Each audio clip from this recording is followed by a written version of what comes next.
Good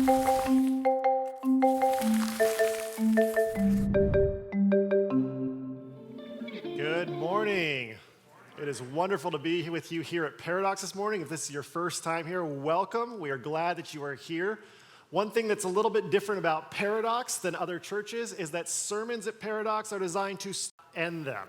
What I'm about to say will probably be something that you disagree with, and I want you to know that's welcomed here at Paradox. This is not meant to be the authoritative, end-all, be-all word on what we believe here. It's meant to start a discussion in your life about what matters and help you to think critically about what you believe so that you can become a more loving person. Now, we have been tangibly practicing that with discussion groups. You saw during the celebration several people celebrating their discussion groups. It has been wonderful to see the conversations that have come out of that. And if you'd like to join a discussion group, please let us know because we'd love for you to participate. We're doing that throughout the series of Luke, which is running from January last month all the way until April when we do Easter. And today we are looking at Luke chapter 12. We'll be looking at verses 13 to 34. This is about halfway through the Gospel of Luke. And we're going to tell a story that is often quoted by Christians, but Christians very often also do not understand the context behind these words. So we need to do a little bit of a run-up to what's happening so far. Jesus is becoming very popular because he's sticking it to religious authority, which I think we can all relate to, right? Yeah, remember, I'm religious authority, so you're sticking it to me now. I got you.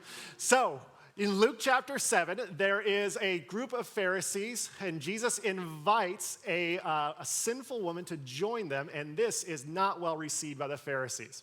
A few chapters later, in Luke 9, Jesus multiplies food and feeds thousands of men, women, and children. And then in Luke 11, Jesus is invited to the Pharisees' house, which is a place he's not supposed to go, but he goes there anyway. And he confronts them on the injustices that they are perpetrating. People love him for this. And in the very next chapter, after this dinner with the Pharisees, Jesus says these famous words, "Do not worry." Now, Christians have heard other Christians quote this verse and this teaching of Jesus, and usually Christians respond to these words with dread. Because here we are living in 2022, and we all have a lot of anxiety, right? We all have much anxiety. We have all this anxiety from this collective trauma that we have endured and are currently enduring. And then we read a Bible verse about Jesus Christ, the Son of God, saying, "Do not worry." And we say, "I have so much anxiety, and now I have anxiety about having anxiety." Can anyone else relate to this? Yes, anxiety about anxiety is what we typically get when we read Jesus saying, "Do not worry." And so what do we do with this teaching that Jesus says and how it relates to us in 2022? To talk about this, I want to tell you a story that takes place all the way back in 1997. How many of you were alive in 1997? Yeah, 25 years ago. And if you lived in Redlands in 1997, it was an exciting time because this building opened, Krikorian Premier Theaters. Let me tell you, before this building, there was nothing happening in Redlands. And before this building, we had to go see movies at the Rainbow Theater. And if you've never been to the Rainbow Theater, let me tell you something. It is a better cinematic experience to watch a movie on your iPhone than to go to the Rainbow Theater. So anyways, in 1997, I went and saw a movie called Titanic. Yeah, how many of you saw Titanic? Yeah, everybody who was alive in 1997 saw Titanic. And if you haven't seen Titanic, I'm supposed to say a word like yeet to you right now or something. I'm working on that. So, the movie Titanic revolves around two characters, Jack and Rose. Jack's played by Leonardo DiCaprio. Rose is played by Kate Winslet. And what's interesting about the Titanic is there's a literal social hierarchy that takes place on the Titanic where the rich people are up top and the poor people are down below. Jack is from the poor people down below. Rose is from the rich people up top. And I guess the theme of this whole movie is that love can conquer socioeconomic barriers. Because she's not supposed to date him because he's the riffraff. He loves her and he wants to try to transcend those levels. And there's this one scene that kind of encapsulates what this romantic story is about. Rose invites Jack up to the top deck for a stuffy, boring party that's like suffocated by bow ties and tuxedos, right? And they go through this dinner party, and it's just boring and quiet, and people are reserved and proper and oppressed. Like, it's just this, repressed, not oppressed, very different. They're repressed, and it's just this miserable dinner party he goes to. And then after that party's over, Jack turns to Rose, and he says, "So, you want to go to a real party?" He then takes her down to the bottom deck where there's these people who are all crammed into this tiny room. There's barely any oxygen, but they're playing this folk music, and everyone starts dancing on the tables. They're drinking, they're loud, they're boisterous, and she is having the time of her life. And I remember seeing this movie and thinking to myself, wow, there's really something powerful here. But now, 25 years later, I think about this scene, and all I have in my head is an emoji that is a giant eye roll. And the reason for this is because this movie is made by a man named James Cameron. James Cameron's net worth is about $700 million. Now, I don't know if you know this, but my net worth is less than $700 million. And if you want a source for that, I have a lack of yacht to prove that I do not have $700 million, okay? There are few things more annoying than people who are exponentially wealthier than you telling you, money doesn't buy happiness. The poor people know how to party, not the rich people. I'd much rather be down there with them. And it's annoying, especially while they continue to increase their own wealth. Like, what is more annoying than that? And no, the truth is, no matter how James Cameron tells me about money not buying happiness, I am not really going to listen to him because of the verticality of our relationship, right? Like, there's no way I could hear James Cameron talking to me about the value of money and how it makes me happy or doesn't make me happy, because I'd be like, you have so much more money than I will ever earn in my lifetime right now. So you have no idea what it's like to be me.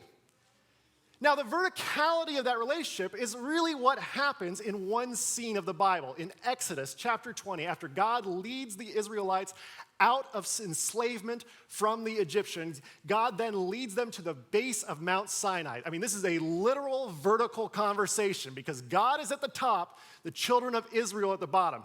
And between them is one man, Moses, who goes up and down, representing the people of Israel before God, and then God to the people of Israel. Now, there's one point in the book of Exodus, chapter 20, where Moses descends from the cloud where God is on high and brings these rules etched into stone known as the 10 Commandments. One of those commandments is, you shall not steal. Now, it's important to understand that this is a vertical conversation for a reason. God's up here. There's this rule that transcends time, space, socioeconomic borders that says whatever it is that you do, don't steal. It's a vertical law given in a vertical context. Now, here's where Christians typically make a mistake. They hear Jesus Christ, who is the Son of God, saying the words, do not worry, and they immediately imagine a vertical context. They imagine a God who's up there saying, in all circumstances, whatever you do, don't worry about anything. Don't have anxiety or you're a bad Christian, because this is a vertical law that transcends time and space, like you shall not steal, and we have to make sure that you're not worrying about anything. But you have to pay attention to the context, because that's not what's happening here at all. Because Jesus is a specific person living at a specific time in a specific place. Jesus was from a place called Nazareth. And if you go to Nazareth today, it looks something like this. And it's important to know that Nazareth looks nothing like what Jesus knew Nazareth to be. Nazareth is much closer to Red Mountain, California. And if you're wondering, where is Red Mountain, California, I will tell you exactly. I'm going to Red Mountain, California to drive through it today.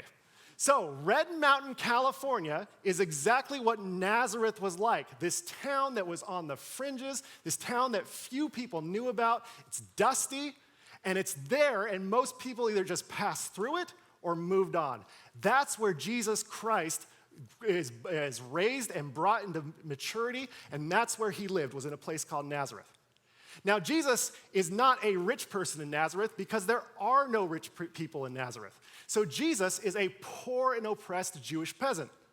So let's assume that Jesus from Nazareth walks in this door, and he sees me opening the Bible and preaching to everyone, and I quote Jesus and tell people, hey, don't worry about finances.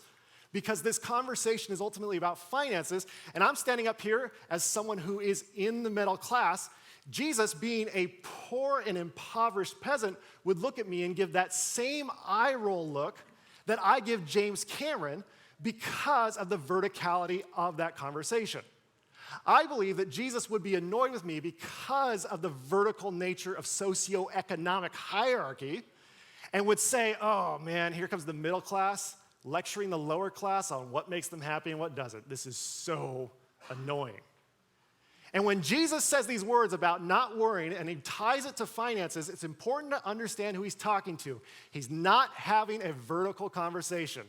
Jesus is a poor and oppressed Jewish peasant who is speaking to poor and oppressed Jewish peasants. And when Jesus discusses anxiety over finances in Luke 12, it's a horizontal conversation with other impoverished people.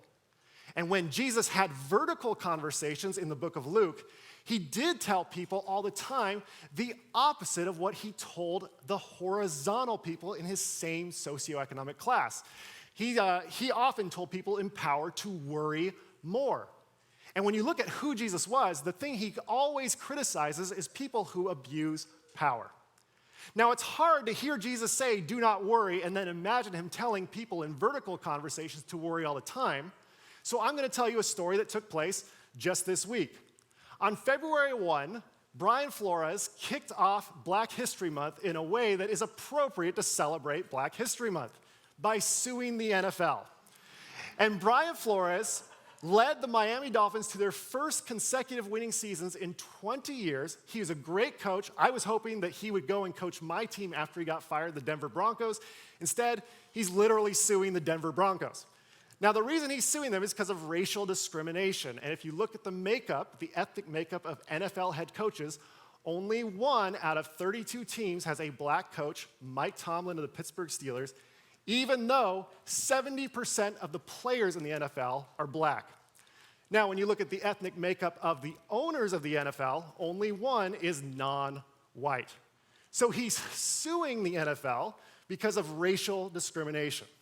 Now, if Jesus was alive in America today, I have a sense that he would be an understanding with what's going on. And you can imagine that he could say to other people in horizontal conversations, do not worry. NFL owners could hear that in a conversation that Jesus is not part of because these are not impoverished peasants. And they could stand up and say, hey, well, Jesus told us not to worry about things like these. He said, do not worry. And I picture Jesus in this vertical conversation saying, oh, no, you all should definitely worry about the racial discrimination in your league. It's important for you guys who are in power, who have billions of dollars, to make sure that justice happens. Start worrying more, Jesus would say. Now, the NFL is proud of itself by posting end racism at the end of their end zones, even though this name right here, the Chiefs, is derogatory toward indigenous people in the United States.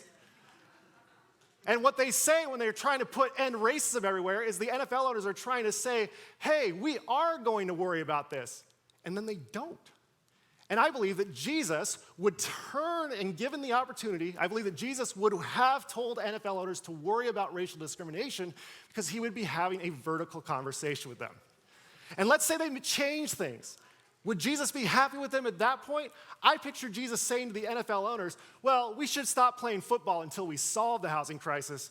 At which point, if you imagine Jesus saying that, you'd say, oh man, if he said that, he would get crucified, to which I would say, and that's the story of Jesus. So when Jesus says, do not worry, I want to tell everyone here something that's very important. This is not a commandment. And if we think of a commandment in the literal term, etched in stone in a vertical conversation that transcends barriers and socioeconomic statuses and all sorts of things, this is not where Jesus said these words. So this idea that you would be free of anxiety for the rest of your life because Jesus said you should do that is not what this is. Instead, this is a horizontal teaching given from a specific social location. It's a big difference that's important for people to understand when we talk about these words. Now, Jesus does not say these words in a vacuum. Instead, they are an analysis of a parable he told, which takes place in Luke chapter 12. Luke chapter 12 just tells us that this parable takes place outside by the Sea of Galilee, which this is a picture I took outside when I was by the Sea of Galilee, so I was like, this is the spot apparently. So it's here that a man approaches him and says, "Teacher, tell my brother to divide the family inheritance with me." Jesus looks at him and says, "Why do you appoint me as a judge?" He then goes on to say, "Take care, be on your guard against all kinds of greed, for one's life does not consist in the abundance of possessions." From there, he tells a story about a farmer who one year had more rain than he expected. And the more rain caused more crops to grow. And all of a sudden, the farmer is looking around and he realizes that he has twice as much food as he was expecting to have. Now, with that twice as much food, the farmer all of a sudden has twice as much wealth. And so he asks himself, what should I do? And so he decides to look at his storehouses where he puts his crop, and he realizes that all of the bumper crop won't fit into that storehouse. So he levels the storehouse and builds a bigger one. Once he places the double crop into that storehouse, he kicks back and he says these words, "And I will say to my soul, soul, you have ample goods laid up for many years. Relax, eat, drink, be merry." Those are the last words of the parable that Jesus told. From there, Jesus then offers a commentary about this farmer. He says, "You fool! This very night your life is being demanded of you, and the things you have prepared, whose will they be?"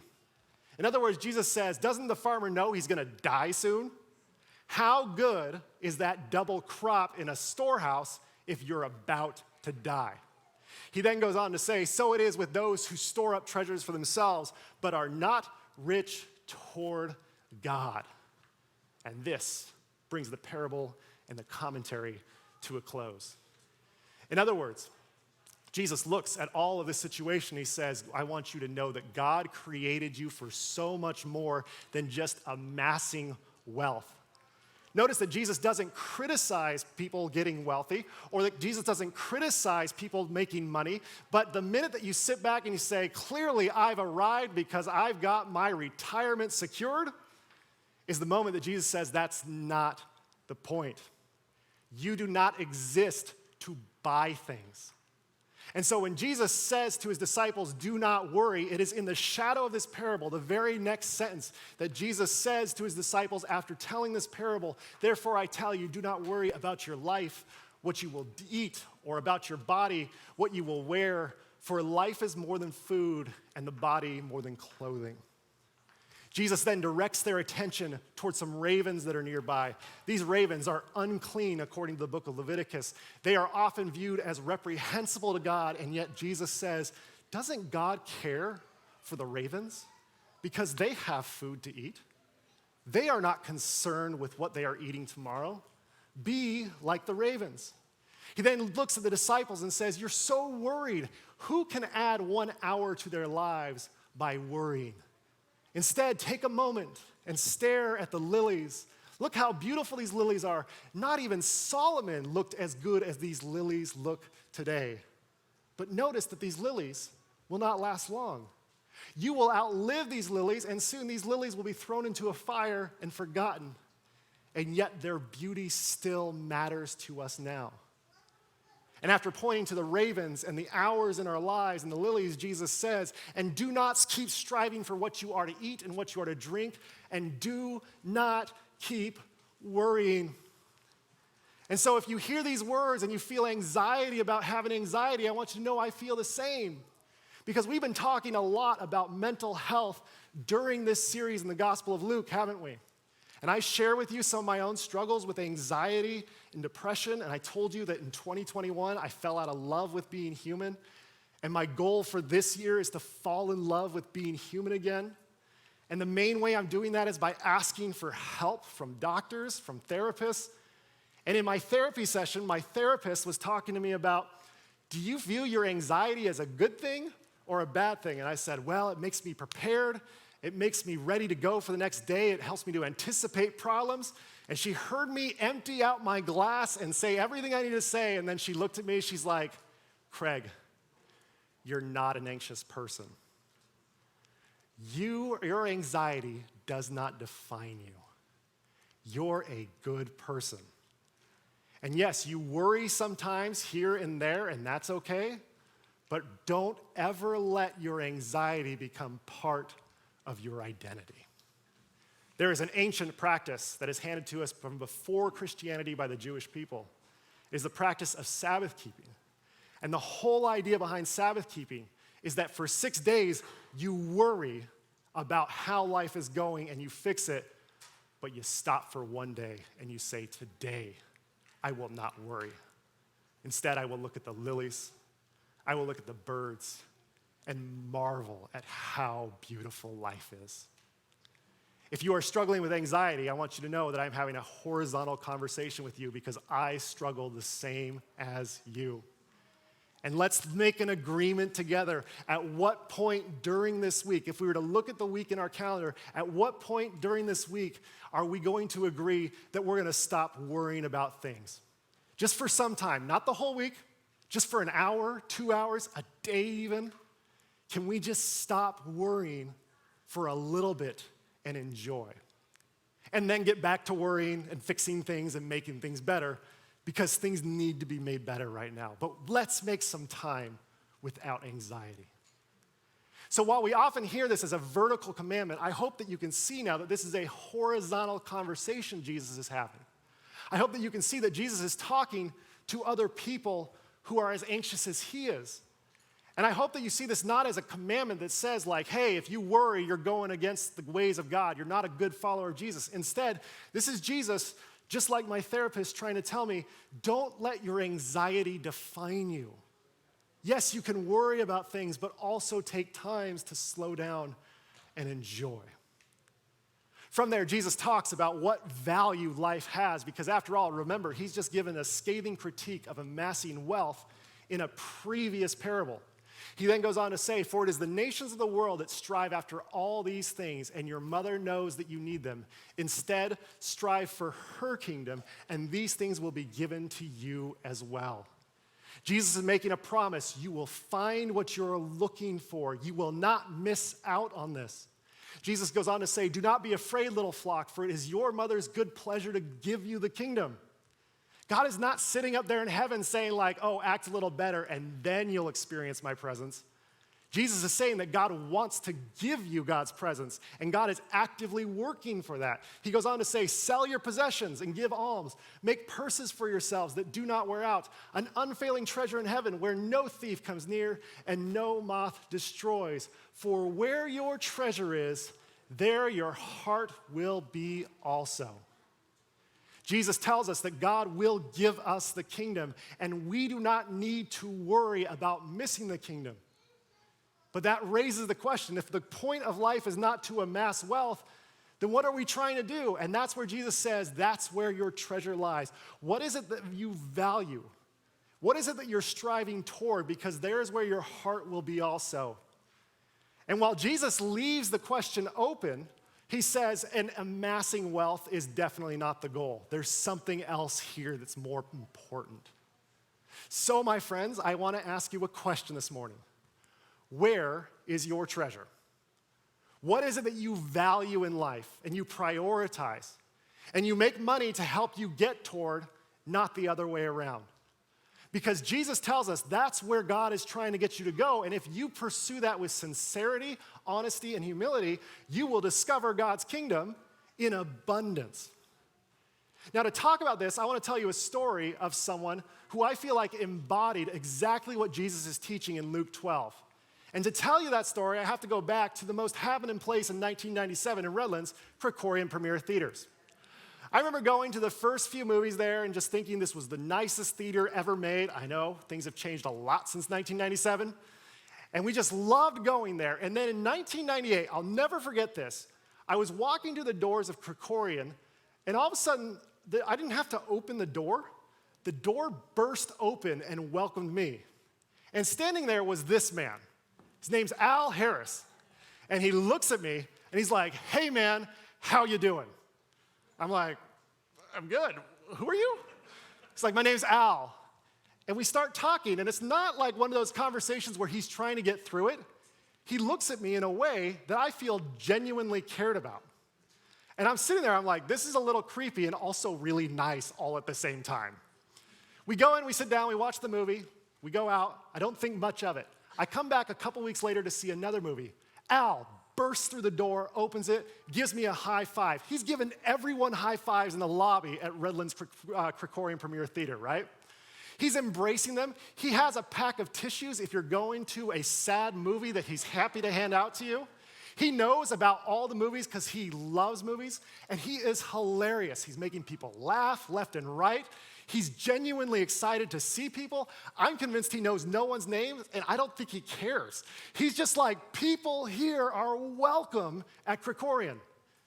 And he served there, he worked there for 22 years. He outlasted Krikorian, and even when they changed names, Al was still there, right? And this was run in the San Bernardino Sun a few years ago, and they asked him, like, what is it that motivates you to do this? Because you're like somebody who welcomes people to the movies. And his response was, my parents always said, treat people the way you want to be treated. So anytime I go anywhere, I'm always meeting people that have been to the theater and they've had good experiences from me. It makes it really nice. I really enjoy it. And when I think about Al, there's a story that happens in 2016, right before it switched to Studio Movie Grill. I went to the Redlands Christmas Parade, which is just adorable, is the only way to say that about the Redlands Christmas Parade, right? And people are like, oh, cool, it's a float, and people are waving and all this stuff. And I'm at one point, I'm down by Redlands Mall, just kind of watching the Redlands Parade, and it's fun to see everything that makes Redlands Redlands. But then all of a sudden to my left, the parade's going this way. I hear this cheer rising. And I'm like, what is everyone cheering for? And all of a sudden, it's Krikorian's float. And on top of Krikorian's float is Al waving like he's the president. And all of a sudden, all of us start cheering because we all know Al, and this guy has welcomed us to the movies for 2 decades at this point. And we're like, Al, it's great to see you. And wouldn't you know it, Krikorian, of course, won first prize in the parade on that day. Well, he continued to serve all the way until 2020, and then tragically in September of 2020, Al died due to COVID-19. And Redlands lost an icon. And because of this, the city of Redlands wanted to come together and remember Al. And so in December, the city council met because they were thinking about renaming this street for obvious reasons. And some friends of Al got together, and they said, why don't we rename this street that leads right to Krikorian, or whatever it's called now, leads right to the movie theaters, why don't we rename it Al Harris Lane?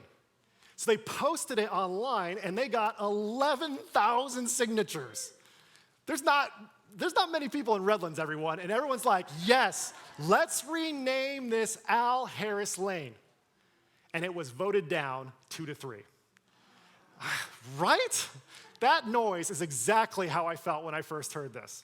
Well, one of our council members here in Redlands, Denise Davis, told the people who supported this, they said, it's not going to happen for this street. Let's try to find another street that we can name after Al Harris.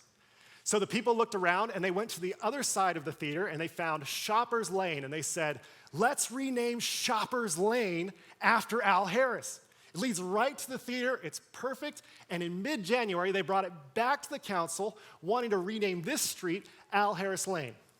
Now, there are 5 council members. One of them is Jenna Guzman-Lowry, and she said this about Al Harris when it was brought forward. Al Harris is a working-class hero, and anyone who went to Krikorian can fully agree with that.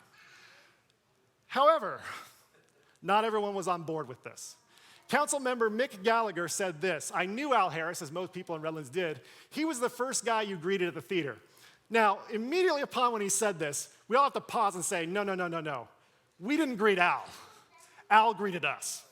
There was no confusion about that. He goes on to say he's from San Bernardino, from what I understand, and he was doing his job. And Mick Gallagher then voted against the renaming of the street. Right? Doing his job? Have you been there? It's incredible what he does. Now, the mayor, Paul Barrich, said, I don't think we should name it Al Harris Lane. Let's name it after a police officer, Jose Rivera, the first constable of Redlands. And then he said these words, which he later, I believe, regretted, which was, I think Police Officer Rivera would be more deserving than a gentleman who took tickets and greeted people. Oh, that was a problem to say that.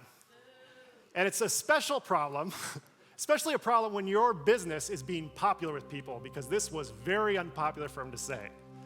Now, Al Harris Lane was voted down in mid-January, and then 2 weeks later, they brought it back because people were so upset and frustrated that we couldn't honor Al Harris by naming this tiny stretch of road after him. And so it came back to the committee, and at the third try, it was voted unanimously by the city council to rename this Al Harris Lane 5-0.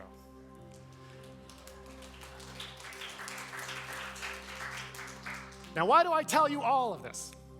It's because when his sister heard about this, she does not live in state, she knew what Al meant to this community, and she said, I'm sure Al would be 100% beaming and just very, very humbled by it all. There's a local tattoo artist named Brian Sagers who said this about Al Harris when he was at the meeting. He said, hopefully renaming the road will allow future generations to understand that money isn't everything, but the memories people have of you and the impact you have on others with your actions will carry on forever. Al Harris made going to the movies a relational experience, which is remarkable when you think about that task. And when you talk about Jesus saying, for where your treasure is, there your heart will be also, I believe that if Jesus asked Al Harris, where is your treasure? He would have pointed that line and said, my parents always said, treat people the way you want to be treated. This is the point. And so I try to live my life by that. And anyone who walked through the doors of that theater felt exactly that.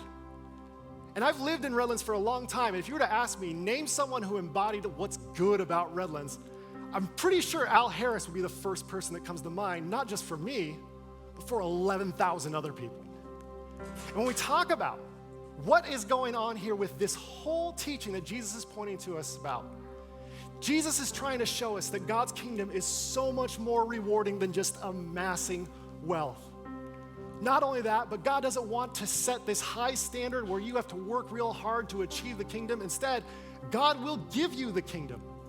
God will give you all that life has to offer, as long as you're not convinced that it's hard to achieve. And Jesus then looks at us and says, if you're worried about this, you don't need to worry about missing God's kingdom. Because wherever your treasure is, pursue after that. Find what is worthwhile to you, and it's not making money. Find what's worthwhile to you, and you will find your heart is there as well. So, my friends, where is your treasure? Because that is where your heart will be. May you see and embrace Jesus Christ in all that you experience, whether you are doing your job or you're going to the movies just down the road.